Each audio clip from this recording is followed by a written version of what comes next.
Ladies and gentlemen, in this RedGamingTech.com video I have yet more news on PlayStation 4, also known as Orbis, and apparently it is actually going to be released later this year in Japan and North America. However, not reach Europe until next year, at least early. And this is according to Edge.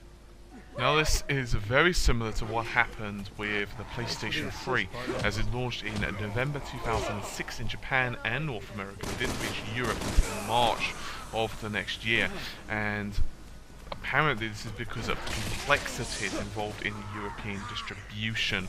This is due to numerous reasons I'm surmising, including different languages, and of course different television standards. For example, we use PAL and so forth as well as possibly got to do with rights.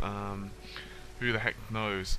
Also, in regards to the controller, it appears that we're going to see a redesigned controller, which is similar to the DualShock 3.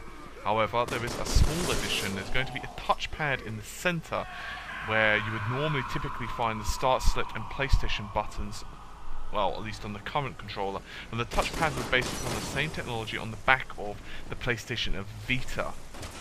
Now, there may be a familiar thing when I say to you the shared button. Indeed, in my previous video I surmised that it would be for the perhaps upload videos to social media and so forth, and it appears that this is the case. Indeed, it allows you to record and distribute videos online up to around 15 seconds of footage.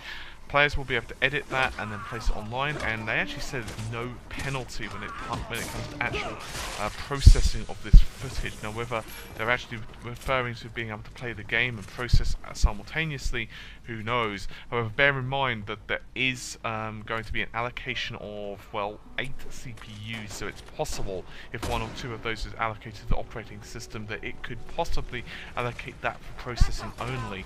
Now, you may have remembered that I've been mentioning for a while now about the different types of memory configurations for the PlayStation 4 Orbis. There has been two that's been bandied about.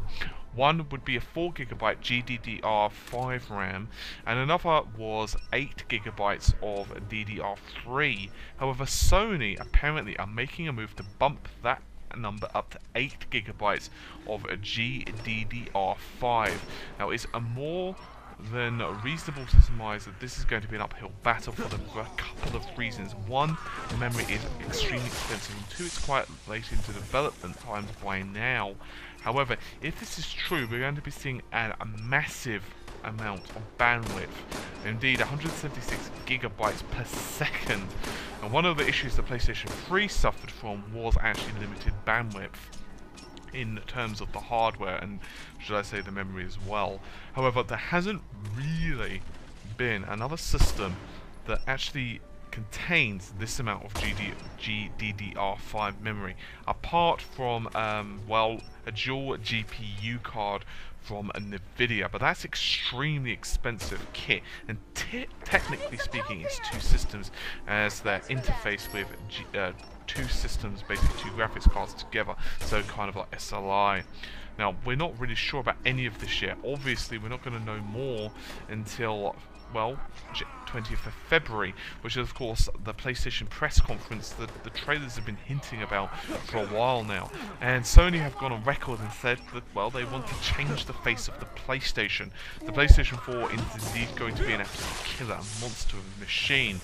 As I've mentioned before, for example, it has 8 core CPU at its core, and indeed as well the graphics card itself is going to be pretty darn powerful based upon the ATI/AMD 7970 cards. Anyway, with all of that said, if you want more information about the PlayStation 4's technical specifications, I'd highly recommend you check out some of our previous videos on Red Gaming Tech. Anyway, with all of that said, take care of yourselves and bye for now.